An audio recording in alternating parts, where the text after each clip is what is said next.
தான் இன்றைக்கு ஈழத்தமிழர் வாழ்வுரிமை பாதுகாப்பு மாநாடு இந்த திடலில் எழுச்சியோடு ஏற்றத்தோடு நடைபெற்றுக் கொண்டிருக்கிறது.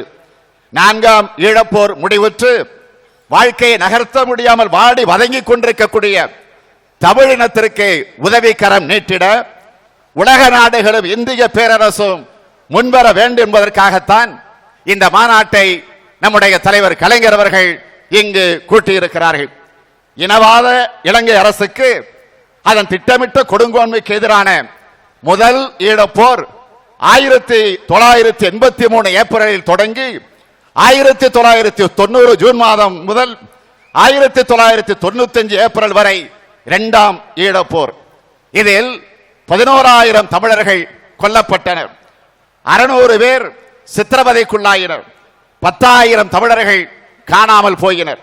முடக்கப்பட்டோர் பலத்த காயமடைந்தோர் எண்ணிக்கை 2,400 பேர். 1988 முதல் 1992 வரை 4 ஆண்டுகளில் இலங்கை ராணுவத்தினர் தமிழர்களுக்கு சொந்தமான 1,50,000 வீடுகளை அழித்தனர். 1000 தமிழ் பெண்கள் அங்கு விதவைகளாக்கப்பட்டனர். 4,67,000 குழந்தைகள் அனாதைகளாயினர். 700 கோயில்கள் தரைமட்டமாக்கப்பட்டன. கொத்து கொத்தாக மரணங்கள், கொடிய நோய்கள், போதுமான உணவுப் பொருட்கள் இல்லாமை, மக்கள் இடப்பயிற்சி, இப்படி பல்வேறு கொடுமைகள். 1995 ஏப்ரல் முதல் 2002 பிப்ரவரி வரை 3ஆம் ஈழப்போர்.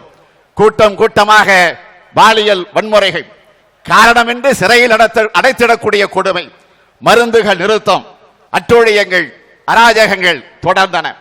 10 லட்சம் தமிழர்கள் இடம்பெயர்ந்தனர்.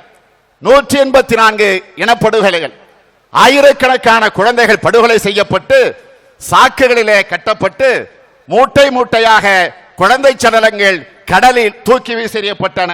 400 தேவாலயங்கள் சேதப்படுத்தப்பட்டன. பத்திரிகையாளர்கள், கிறிஸ்துவ குருமார்கள் சர்வ சாதாரணமாக படுகொலைக்கு ஆளாக்கப்பட்டார்கள். 2005 டிசம்பர் முதல் 2009 வரை 4ஆம் ஈழப்போர். இந்த காலகட்டத்தில் 3,350 தமிழர்கள் கொன்று குவிக்கப்பட்டார்கள். 15 லட்சம் பேர் உயிரை காப்பாற்றிக் கொள்ள வேறு இடம் தேடி ஓடினர். இதுவரையில் நான் தொகுத்து சொன்ன புள்ளி விவரங்கள் ஏதோ செவிவழி வந்த செய்திகள் அல்ல. அமெரிக்க ஐக்கிய நாட்டின் நீதி பரிபாலனத்துறை தொகுத்து வழங்கியிருக்கக்கூடிய ஆவணங்களில் அடங்கியிருக்கக்கூடிய புள்ளி விவரங்கள் என்பதை நான் தெரிவிக்க கடமைப்பட்டிருக்கிறேன். அது மட்டுமா,